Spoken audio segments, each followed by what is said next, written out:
దేవునికి స్తోత్రం. దేవుని యొక్క ఘనమైన నామమునకు మహిమ ఘనత కలుగును గాక. దేవుని యొక్క మహాకృపను బట్టి మరొకసారి మనమందరము కలిసి దేవుని వాక్యం ధ్యానించుకున్నటకు దేవాది దేవుడు మనకిచ్చిన సమయాన్ని బట్టి ఆయనకు మనం కృతజ్ఞతాస్తుతులు చెల్లించుకుందాం. దేవుని వాక్యము సజీవమై బలము గలదై ఎటువంటి ఖడ్గము కంటెను వాడిగలదై ప్రాణాత్మలను దేహములను అవి చీల్చుచు హృదయాంతరంగములను పరిశోధించుచుందని హెబ్రీ పత్రిక 4వ అధ్యాయం 12వ వచనంలో మనకు కనబడతాయి. కాబట్టి దేవుని వాక్యమును మనము శ్రద్ధగా చదివి వినినట్లా వినుట వలన విశ్వాసము కలిగిన రీతిగా దేవుని వాక్యం చదువుకుంటూ దేవుని యొక్క వాక్యమును వింటున్నప్పుడు మనము దేవునిలో మనం మరింతగా మనం విశ్వాస జీవితంలో బలపడటకు దేవుడు సహాయం చేస్తాడు. మరి ఈరోజు దేవుని వాక్యం మనం చదువుకుందాం. అది కీర్తనల గ్రంథము 57వ కీర్తన మొదటి వచనం. దావీదు రచించిన కీర్తనల గ్రంథము 57వ అధ్యాయం మొదటి వచనం.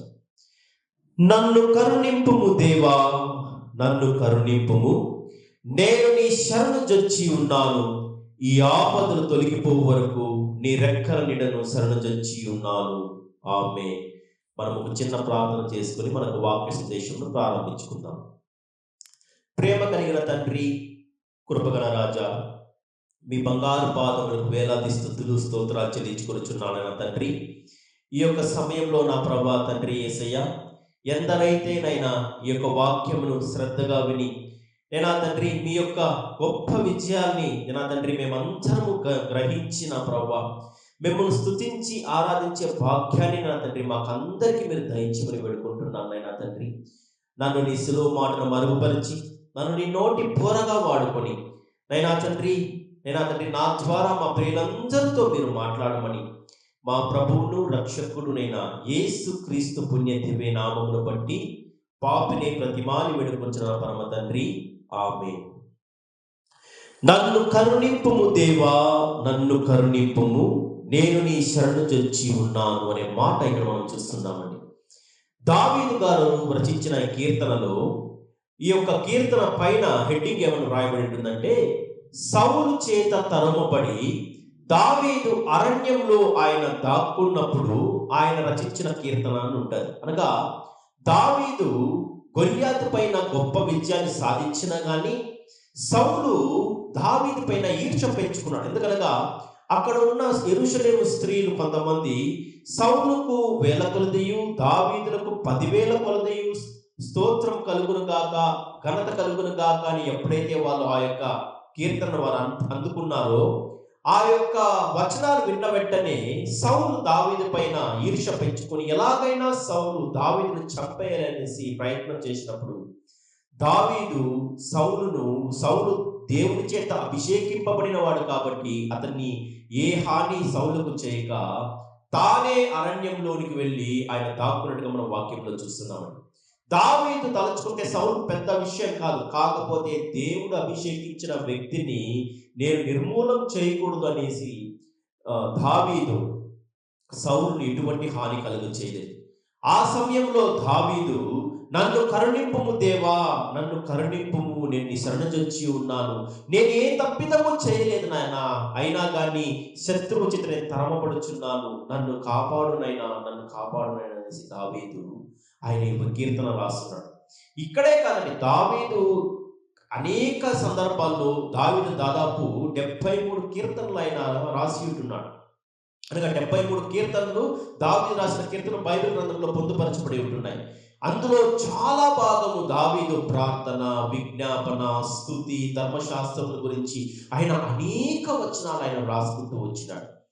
చాలా సందర్భాల్లో కూడా ఇంకా చూడండి, 16వ కీర్తన మొదటి వచనంలో కూడా దేవా నీ శరణు జొచ్చి ఉన్నాను, నన్ను కాపాడుము. కీర్తనలు 31:1లో కూడా యెహోవా నీ శరణు జొచ్చి ఉన్నాను, నన్నెన్నడూ సిగ్గుపడనీయకుము, నీ నీతిని బట్టి నన్ను రక్షింపు. అనగా దావీదుకు ఎటువంటి ఒక క్లిష్టమైన పరిస్థితుల్లో, ఒక శ్రమ కలిగిన, ఒక ఇబ్బంది కలిగిన, ఒక బాధ కలిగిన, లేదా ఆయన దేవునికి విరోధంగా పాపం చేసిన ప్రతి సమయంలో కూడా ఆయన దేవుని పైన ఆధారపడుతూ దేవా నన్ను కరుణించుము నైనా, నన్ను కరుణింపుము, నన్ను రక్షింపుము, నా పాపమును బట్టి నన్ను శిక్షింపకుము అని దేవుని పాదముల చేత పడి ఆయన ప్రతిమాలుకునేవాడు. ఇంకా కూడా మనం చూసినట్టయితే కీర్తనల గ్రంథము 30వ కీర్తన 10వ వచనంలో కూడా యెహోవా ఆలకింపుము, నన్ను కరుణింపుము, యెహోవా నాకు సహాయుడవై ఉండుము. నాయనా నీ చెయ్యి నా చేతిని నువ్వు విడిచిపెట్టకు నాయనా, నన్ను ఎన్నడూ నువ్వు విడిచిపెట్టకు నాయనా, నన్ను త్రోసివేయకు నాయనా అనేసి దావీదు అనేక సందర్భాల్లో ఆయన తను ప్రార్థించుకుంటూ విజ్ఞాపన చేసుకుంటూ ఆయన వస్తున్నాడు. దావీదు మహారాజు అయినా కానీ కూడా రోజుకు ఆయన 7 మార్లు దేవుణ్ణి ఆయన స్తుతించేట్టుగా మనం వాక్యంలో చూస్తున్నాం. మీకు 55వ కీర్తన 17వ వచనంలో సాయంత్ర ఉదయ మధ్యాహ్న సమయాల్లో నేను ప్రార్థన చేతులను ఉంటాను. 119వ కీర్తన 164వ వచనంలో దినముకు 7 మార్లు నేను దేవుని స్తుతిస్తానని కూడా దావీదు ఆయన రాసి ఉంటున్నాడు. అనగా ప్రతి సమయంలో కూడా ఆయనకు ఆనందం వచ్చినా, బాధ వచ్చినా, ఇబ్బంది కలిగినా, మరి శ్రమ వచ్చినా, ఇతరుల చేత అతను బాధపడినా, తృణీకరింపబడినా, ఎటువంటి పరిస్థితులైనా ఆయన దేవునితో ఆయన సహవాసం చేసేవాడు. తన విజ్ఞాపనలను, తన యొక్క బాధను ఆయన దేవునికి తెలియజేసుకున్నాడు. ఎందుకనగా మనుషులు నమ్ముకున్నట్టు కంటే యెహోవాను నమ్ముకున్నట మేలు, రాజును నమ్ముకున్న కంటే యెహోవాను ఆశ్రయించడం మేలని ఆయన 118వ కీర్తన 8వ వచనంలో ఆయన రాసుకుంటూ వస్తున్నాడు. కాబట్టి దావీదు మనకందరికీ మార్గదర్శి. ఎవరైతే తమ కష్ట సమయాల్లో, తమ శ్రమ సమయాల్లో, తమ వ్యాధుల్లో, తమ ఆర్థిక ఇబ్బందుల్లో, తమ సమస్యల్లో, తమ ప్రతి ఒక్క కష్ట సమయంలో ఎవరైతే దేవుణ్ణి అయితే ఆశ్రయిస్తాడో, దేవా నన్ను కరుణింపునైనా, నన్ను కరుణింపునైనా, నన్ను విడిచిపెట్టకునైనా, నేను నిన్నే ఆశ్రయించుతున్నానైనా తండ్రి, నిన్నే నమ్ముకొని ఉంటున్నానైనా, నన్ను నిరాశపరచకునైనా, నన్ను ఈ కష్టంలో నుంచి బయటకు తీసుకురానైనా, నన్ను యొక్క ఆర్థిక సమస్యల నుంచి నన్ను బయటకు తీసుకురానైనా, నా యొక్క అనారోగ్య సమస్యల నుంచి నాకు స్వస్థపరచమునైనా, నా కుటుంబ విషయంలో నాకు శాంతి, నెమ్మది, నా బిడ్డల విషయంలో ఒక అభివృద్ధి, నా గృహంలో అభివృద్ధి, ఆరోగ్యము సమస్తము నాకు కలుగజేయని ఎవరైతే దేవుణ్ణి ఆశ్రయిస్తారో తప్పకుండా దేవుడు వారి యొక్క కోరికను ఆయన మన్నించి, ఎందుకనగా నా యొద్దకు వచ్చి వారు నేను ఎంత మాత్రం నేను బయటికి త్రోసివేయనని ఆయన వాగ్దానం చేసి ఉంటున్నాడు. చూడండి, యోహాను సువార్త 6వ అధ్యాయము 37వ వచనంలో మనకు ఆ మాట కనపడతాయి. యోహాను సువార్త 6వ అధ్యాయంలో 37వ వచనంలో యేసయ్య ఆయన ఇస్తున్న వాగ్దానము, నా యొద్దకు వచ్చి వారిని నేనెంత మాత్రమును బయటకు త్రోసి వేయను. ఎవరైతే దేవుని శరణు కోరుకుంటారో వారు భద్రంగా సురక్షితంగా ఉంటారు. సామెతల గ్రంథం 18వ అధ్యాయం 10వ వచనంలో తెలియజేసినట్టు, యెహోవా నామము బలమైన దుర్గము, నీతిమంతుడు అందులోనికి పరుగెత్తుకుని వెళ్ళి సురక్షితముగా ఉన్న మాట మనం వాక్యంలో చూస్తాం. కాబట్టి దేవుని ఆశ్రయిద్దాం. మనుషులతో మన యొక్క సమస్యలు మనం పంచుకున్నట్టయితే మనల్ని వారు ఒకవేళ వెక్కిరిస్తారేమో, లేక మనల్ని చూసి ఎగతాళి చేస్తారేమో, మనల్ని చూసి వారు ఆనందపడతారేమో, కానీ దేవునికి మన యొక్క సమస్యను అనుదినము మనుషులతో చెప్పుకునే దానికన్నా దేవునితో మన యొక్క సమస్యలు పంచుకున్నప్పుడు దేవుడు తప్పకుండా ఆ యొక్క సమస్య నుంచి మనకు విడుదల కలుగజేస్తాడు. చూడండి, లూకా సువార్త 17వ అధ్యాయంలో మనకు ఒక దేవుడు స్వస్థపరిచిన అద్భుతమైన మనకు రీతి కనపడతారు. మనం దానికి ఒక ధ్యానం చేద్దాం. చూడండి, లూకా సువార్త 17వ అధ్యాయము 11వ వచనం నుంచి 19వ వచనం చదివినప్పుడు, యేసయ్య యెరూషలేము నుండి ఆయన వెళుతూ సమరయ గలిలయ ప్రాంతాల మధ్య గుండా ఆయన వెళుచున్నప్పుడు ఒక గ్రామం ఎదురైనది.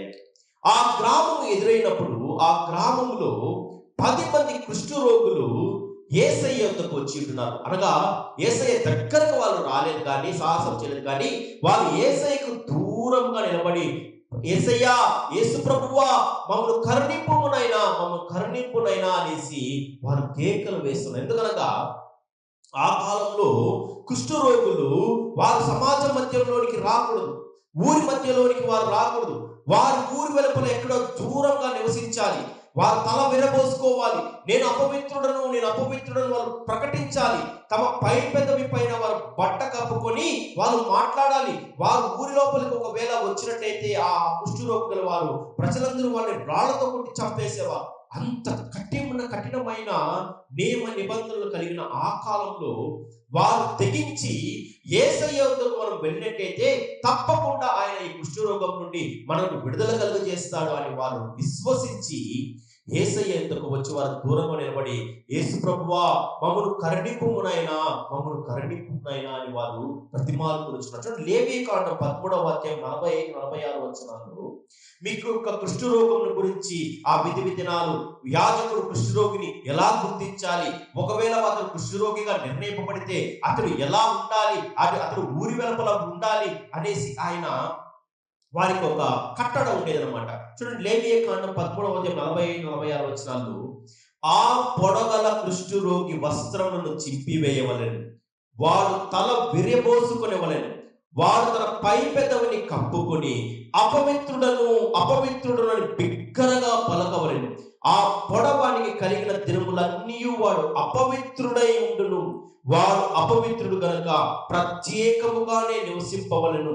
వాడి నివాసము పాలెమునకు వెలుపల ఉండవలెను. ఎవడైతే కుష్ఠరోగి, ఆ కాలంలో కుష్ఠరోగము మహా భయంకరమైన రోగం, పెద్ద రోగం అంటారు దాన్ని, చాలా భయంకరమైన రోగం. అటువంటి వారిని వారు ఊరి వెలుపలే ఉండాలి. వారు సమాజంలో కలవకూడదు, ఎవరితో పలకకూడదు, ఎవరి దగ్గరకు వారు రాకూడదు. వారిని తల విరబోసుకొని నేను అపవిత్రుడును పలుకుచు వారి యొక్క గుడారం ప్రత్యేకంగా ఊరి వెలుపల మాత్రమే ఉండాలి. వారు ఊరి మధ్యలోకి వచ్చినట్లయితే వారిని రాళ్లతో కొట్టి చంపేసేవారు, ఆ సమాజంలో ఉండేవారు. అటువంటి పరిస్థితుల్లో వారు యేసయ్య దగ్గరికి వచ్చినప్పుడు యేసయ్య వారిని చూచి పలుకుతారు. చూడండి, మా లూకాసు వార్త 17వ అధ్యాయం 13వ వచనంలో ఆయన వారిని చూచి మీరు వెళ్ళి మిమ్మును యాజకులకు కనపరచుకోడని వారితో చెప్పెను. వారు వెళ్ళుచుండగా వారు శుద్ధులై. చూడండి, ఒక్క మాట దేవుని నోట వెంబడి నుంచి ఒక్క మాట ఆయన పలికినాడు, మీరు వెళ్ళి యాజకులకు మీరు మిమ్మల్ని కనపరచుకొనుడి. చూడండి, ఆయన మీరు స్వస్థపరచబడుతు ఏమీ చెప్పలేదు. ఆయన వారిని ముట్టినట్టు అక్కడ కనపడదు. ఏ యొక్క అక్కడ అద్భుతం జరిగినట్టుగా మనం అక్కడ గమనించలేము. కానీ వారి విశ్వాసములకు దేవుడు పరీక్ష పెడుతూ మీరు వెళ్ళుడి, మిమ్మల్ని మీరు యాజకులకు మీరు కనపరచుకునుడి అనేసి దేవుడు చెప్పిన వెంటనే వారు అక్కడ దేవుడి మాటల పైన వారు విశ్వాసం పెట్టినారు. ఎందుకనగా కుష్ఠరోగంతో వారు యాజకుని దగ్గరకు వెళితే కుష్ఠరోగం ఒకవేళ బాగా కాలేదంటే అక్కడే వాళ్ళని రాళ్ళతో కూడా చంపేస్తారు. కానీ వారు దేవుని మాటలను నమ్మినారు. వారు దేవుని శరణు తెచ్చి వచ్చినారు, కరుణింపమని వేడుకున్నారు. దేవుడు యేసయ్య వెంటనే మీరు వెళ్ళి యాజకులకు మీరు కనపరచుకోడని చెప్పిన వెంటనే విశ్వాసంతో వారు యాజకులకు వెళ్ళుచుండగానే మార్గ మధ్యంలోనే వారు శుద్ధపడేట వారు చూచి ఉంటున్నారండి. ఎంత అద్భుతం కదండి. వారు మార్గ మధ్యంలో వెళ్ళుచుండగానే వారిని ఆ కుష్ఠరోగం వారిని విడిచిపెట్టేసినది. కుష్ఠరోగం నుండి వారు నయము పొందినారు, వారు శుద్ధీకరింపబడినారు. వెంటనే వారు ఎంతో సంతోషపడినారు. వారిలో ఒకడు తనకు స్వస్థత కలుగుట చూచి గొప్ప శబ్దంతో దేవుణ్ణి మహిమపరచుచు తిరిగి వచ్చి ఆయనకు కృతజ్ఞతాస్తులు చెల్లించుచు ఆయన పాదముల యొద్ద సాగిలపడి. చూడండి, 10 మంది శుద్ధులైనారు. 10 మందిలో ఒక్కడు మాత్రమే మరలా యేసయ్య వద్దకు వచ్చి తాను శుద్ధుడకు ఆయన తెలుసుకొని యేసయ్య వద్దకు పరిగెత్తుకొని వచ్చి ఆయన కృతజ్ఞతాస్తులు చెల్లించి ఆయన పాదములలో పడినట్టుగా మనం వాక్యంలో చూస్తున్నాం. మిగతా 9 మంది ఎక్కడికి వెళ్ళారు? వారి గురించి అయితే వాక్యంలో వ్రాయబడలేదు. కానీ మిగతా 9 మంది అయితే దేవుని యొద్దకు తిరిగి రాలేదు. దేవుని యొద్దకు తిరిగి వచ్చిన ఆ ఒక్క వ్యక్తి సమరయులను ఆ కాలంలో పరిసయ్యులు కానీ ఇశ్రాయేలు కానీ వారు అన్యులుగా వారు చూస్తారు. వారి ప్రక్కన తోసిపెట్టేసినట్టుగా వారిని చూస్తారు. కానీ అక్కడ ఆ సమరయుడే మరలా దేవుని యొద్దకు తిరిగి వచ్చేట్టుగా వాక్యంలో చూస్తున్నాం. ఇక్కడే కాదండి, మంచి సమరయుని యొక్క వృత్తాంతం ఉపమానంలో కూడా సమరయుడే ఆ యొక్క కష్టంలో ఉన్న వ్యక్తిని ఆదరించినాడు. మరి అంత మాత్రమే కాకుండా సమరయ స్త్రీకి కూడా దేవుడు ఆమెకు ఆ జీవజలముల గురించి ఆమెకు వివరించినప్పుడు ఆమె కూడా రక్షణ పొంది అనేకులను దేవుని వైపు తిప్పినట్టుగా మనం వాక్యంలో చూస్తున్నామండి. మరి దేవుడు సమరయులని, గలీలులని, యూదులని ఆయనకి ఎటువంటి భేదం లేదు. ఇవన్నీ మనుష్యులుగా మనం పెట్టుకున్న భేదాలే కానీ గ్రీసు దేశస్థుడని, మరి యూదు దేశస్థుడని, భారతీయుడని, అమెరికా వాడని వీరందరూ అక్కడ కాదు. కానీ దేవుని దృష్టిలో అందరూ సమానమే. అందరము సమానమే. మన మధ్యలో రంగు భేదం లేదు, మన మధ్యలో కుల భేదం లేదు, మన మధ్యలో జాతి భేదం లేదు. ప్రతి ఒక్కరము దేవుని బిడ్డలమే. దేవుడు ఆదాము అవ్వను సృజించినాడు కానీ దేవుడు ఏ రంగును లేక ఏ యొక్క మతాన్నో లేదంటే ఏ యొక్క కులాన్నో జాతినో దేవుడు ఆయన సృజించలేదు. దేవుడు మనుషులను మాత్రమే నరులను ఆయన సృజించినాడు. మనుషులు మనమందరం వీటన్నిటిని కల్పించుకుని మనం వ్యత్యాసాలు చూసుకుంటూ దేవునికి మనం విరోధంగా నడుచుకుంటున్నాం. అప్పుడు యేసయ్య అడుగుతున్నాడు. అందుకు యేసు 10 మంది శుద్ధులైనారు కారా, 90 ఎక్కడ? ఈ అన్యుడు తప్ప దేవుని మహిమపరచుటకు తిరిగి వచ్చిన వాడు ఎవడను అగబడలేదా అని చెప్పి, నీవు లేచి పొమ్ము, నీ విశ్వాసము నిన్ను స్వస్థపరచునని వారితో చెప్పాను. ఆ తిరిగి వచ్చిన సమరయునితో ఆయన విశ్వాసమును గుర్తించి, నీ విశ్వాసము నిన్ను స్వస్థపరచుననే మాటను మనం వాక్యంలో చూస్తున్నామండి. అక్కడ మాత్రమే కాదు, యేసయ్య మత్తయి రాసిన సువార్త 8వ అధ్యాయము 2-3 వచనాల్లో కూడా ఆ యొక్క కొండ మీద ప్రసంగమును ఆయన పూర్తి చేసుకొని ఆయన ఆ యొక్క గ్రామంలోనికి వచ్చినప్పుడు ఒక కుష్ఠరోగి ఆయనకు ఎదురైనాడు. యేసయ్యా, యేసు ప్రభువా, నన్ను నీకు ఇష్టమైతే నన్ను శుద్ధునిగా చేయనైనా అని అడిగినప్పుడు యేసయ్య ఆ కుష్ఠరోగిని చూచి అసహించుకోకుండా, ఆయనకు దూరంగా జరగకుండా, మిగతా వారైతే యాజకులు కావచ్చు, పరిసయ్యులు కావచ్చు, వీరందరూ కుష్ఠవ్యాధులు చూస్తేనే వారు పరిగెత్తి పారిపోయేవారు, లేదంటే వారిని అసహించుకునేవాళ్ళు. కానీ యేసయ్య చూపించిన ప్రేమ చూడండి. అతన్ని ముట్టి, నాకిష్టమే, నువ్వు శుద్ధుడు కమ్మనేసి అక్కడ ప్రభు వారితో చెప్పినప్పుడు కుష్ఠరోగి అక్కడికక్కడే ఆయన సంపూర్ణ స్వస్థ పొందుకున్నాడంట. ఎంత ప్రేమ కలిగిన వ్యక్తి! ఆయన కుష్ఠరోగిని ఆయన త్రోసివేయలేదు. అతను తాకి ముట్టి, నాకిష్టమే, నువ్వు శుద్ధుడు కమ్మని అనేసి అతడు చెప్పిన వెంటనే యేసయ్య నోటి వెంబడి ఆ మాట వచ్చిన వెంటనే అతడు శుద్ధుడి వాక్యంలో. అందుకే 107వ కీర్తన 20వ వచనంలో ఒక వచనం ఉంటుంది. 107వ కీర్తన 20వ వచనంలో ఆయన తన వాక్కును పంపి వారిని బాగు చేసిన మాట మనం చూస్తున్నాం. దేవుని యొక్క యేసయ్య నోటి వెంబడి నుంచి ఆ మాట బయలుదేరిన వెంటనే అనేక మంది శుద్ధపరచబడ్డారు, అనేక మంది స్వస్థపరచబడ్డారు. చనిపోయిన వారు తిరిగి లేచినారు, కుంటి వారు నడిచినారు, మూగవారు మాట్లాడినారు, గుడ్డి వారు చూచినారు, చెవిటి వారు విన్నారు, దయ్యం పట్టిన వారైతే దయ్యాలు ఆ యొక్క దేవుని వెంబడి, ఆ నోటి వెంబడి ఆ మాట విన్న వెంటనే కేకలు వేస్తూ అక్కడి నుంచి పారిపోయినట్టుగా మనం వాక్యంలో చూస్తున్నాం. అంతటి బలమైన దేవుడు మన దేవుడు. మరి యేసయ్య చూపించిన ఆ మార్గంలో మనం కూడా నడుచుకోవాలి కదా. నిన్ను వలె నీ పొరుగు వాడిని ప్రేమించు అన్న మాట ప్రకారము కేవలం మనము వాక్యం చదువుకుంటూ ప్రార్థన చేస్తూ భక్తి జీవితంలో మాత్రమే ఉండడం కాదు, కానీ ఆయన ఆజ్ఞను కూడా మనము గైకొనే వారుగా ఉండాలి. మనము కూడా మన యొక్క శక్తి వంచన లేకుండా మనకు ఎదురుగా ఉన్న వారితో, అనగా కష్టంలో ఉన్న వారి కష్టాల్లో మనం కూడా పాలు పంచుకొని వారికి సహకరించే వారిగా ఉండాలి. ఇతరుల కొరకు ప్రార్థన చేయాలి. ఎవరిని మనం అసహించుకోకూడదు, ఎవరిని మనం త్రోసివేయకూడదు, ఎవరిని మనం తృణీకరించకూడదు. నన్ను గణపరిచే వారిని నేను గణపరుచుతును, నన్ను తృణీకరించే వారిని తృణీకరించుతున్న మాట మన వాక్యంలో చూస్తున్నాం. కాబట్టి యేసయ్య చూపించిన ఆ ప్రేమ, జాలి, దయను మనం కూడా కలిగి ఉండాలనేసి, ఆ యొక్క నవీన స్వభావాన్ని మనం ధరించుకోవాలనేసి దేవుడు మన నుండి కోరుకుంటున్నాడు. ఇదే విషయాన్ని అనేక మిషనరీలు చూపిస్తూ, మదర్ తెరీసా గారు కావచ్చు, మరి విలియం కేరీ గారు కావచ్చు, ముఖ్యంగా గ్రాహం స్టెయిన్స్ గారు కావచ్చు, వారు చూపించిన క్రీస్తు ప్రేమ మనకందరికీ ఆదర్శవంతమైనది. గ్రాహం స్టెయిన్ గారు ఆ యొక్క ఒరిస్సా ప్రాంతంలో మయూర్భంజ్ అనే గ్రామం చుట్టూ ఆయన సేవ చేస్తూ, ఎవరైతే కుష్ఠరోగులను, మరి ఈ యొక్క తల్లిదండ్రులు లేని వారిని, విధవరాండ్రను ఆయన చేరదీసేవాడు. ముఖ్యంగా ఈ కుష్ఠరోగులను ఆ యొక్క ఒరిస్సా ప్రాంతంలో వారు ఎలా చేసేవారంటే, కుష్ఠరోగి అని తెలిసిన వెంటనే వారి కుటుంబ సభ్యులే నిర్దాక్షిణ్యంగా వారిని తీసుకెళ్లి అరణ్యంలో వారిని విడిచిపెట్టేసేవారు.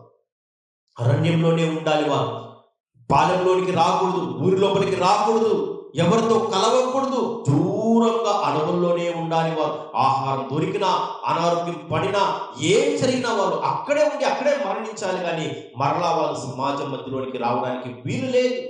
అటువంటి వారిని గ్రాహం స్టెయిన్స్ గారు, అతని భార్య అయిన గ్లాడిస్ గారు, వారిని చేరదీసి వారి గాయములను కట్టి ఒక మంచి సమరయుడు వలె యేసయ్య ప్రేమ చూపిస్తూ ఆ అభాగ్యులకు వారు సేవ చేస్తూ వస్తుంటే వాటితో పాటు క్రీస్తు ప్రేమను కూడా వాళ్ళు ప్రకటిస్తూ ఆ చుట్టుపక్కలంతా పరిచయం చేస్తూ దేవుని ప్రేమను ప్రకటిస్తున్నప్పుడు కొంతమంది మతోన్మాదులకు వీటికి నచ్చక వారిని ఎలాగైనా చంపేయాలనేసి వారు సమయం కోసం ఎదురు చూస్తున్నారు. ఒకరోజు గ్రాహం స్టెయిన్స్ గారు, అతని పిల్లలు, వారి పిల్లలు ఫిలిప్పు మరియు తిమోతి మరియు వారి కుమార్తె, వారిద్దరు కుమారులతో కలిసి ఆయన యొక్క జీపులో ఆ యొక్క చర్చ్ ఎదుట ఆయన పనుకొని నిద్రపోతున్నప్పుడు ఆ మతోన్మాదులు దారాసింగు అతని అనుచరులు కలిసి వచ్చి వారిని కొట్టి ఆ జీపులో పెట్టి క్రింద మంట పెట్టి సజీవ దహనం చేసేసినారు. ఏం చేసినారు వారు? వారు ఏమైనా మత మార్పిడి చేశారా? లేదే, క్రీస్తు ప్రేమను ప్రకటించినారు. క్రీస్తు చెప్పిన ఆజ్ఞను వాళ్ళు పాటించినారు. ఎక్కడో మారుమూల అరణ్యంలో పడేసినటువంటి కుష్ఠరోగులు తీసుకొని వచ్చి వారికి ఆశ్రయం కల్పించి వారి రోగాలకు గాయాలకు కట్టుకట్టి వారికి అంత ఆహారం పెట్టి క్రీస్తు ప్రేమను వాళ్ళు ప్రకటించినారు. కానీ ఈ మతోన్మాదులకు ఆ యొక్క విషయం రుచించక వీరు మత మార్పిడి చేసేస్తున్నారనేసి 1999 జనవరి 22వ తారీఖు వారిని సజీవ దహనం చేసేసినారు. ఎంత భయంకరం!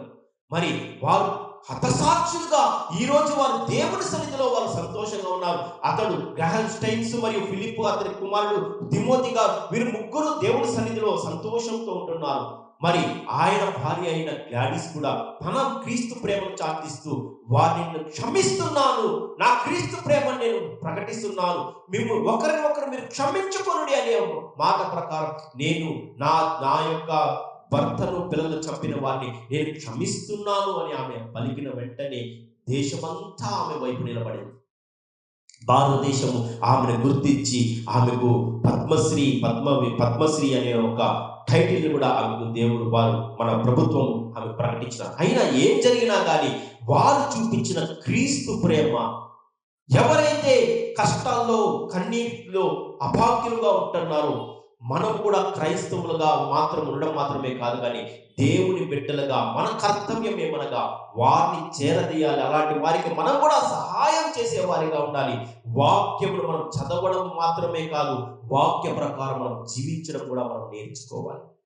అందుకే అంటున్నారండి, దేవా నన్ను కరుణింపుము, దేవా నన్ను కరుణింపుము, నీ శరణ చచ్చి ఉన్నాను, నన్ను రక్షింపుము అని దావీదు చేసిన ప్రార్థనను మనం కూడా జ్ఞాపకం చేసుకుందాం. దావీదును రక్షించిన దేవుడు, దావీదును కరుణించిన దేవుడు నేటికి సజీవుడుగా ఉంటూ మనల్ని కూడా రక్షించడానికి ఆయన రక్షించడానికి నేటికి ఆయన సిద్ధంగా సజీవుడుగా ఉంటున్నాడు. అటువంటి దేవుని పైన మనం ఆధారపడదాం. మనం ఎటువంటి సమయంలో దేవుని పైన ఆధారపడదాం.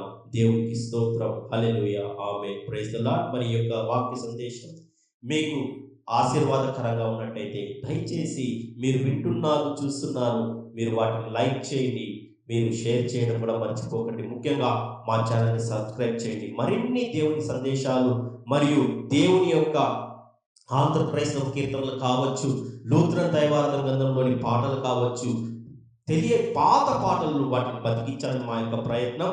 మీరు కూడా మాకు సహకరిస్తూ మీరు వాటిని చూస్తూ మీరు కూడా నేర్చుకునండి. మరి మా యొక్క ఛానల్ సబ్స్క్రైబ్ చేయండి. మీ యొక్క శ్రేయోభిలాషులకు, బంధువులకు వాటిని షేర్ చేయండి. దేవుని నామానికి మహిమ కలుగును గాక. ఆమేన్, ప్రైజ్ ది లార్డ్.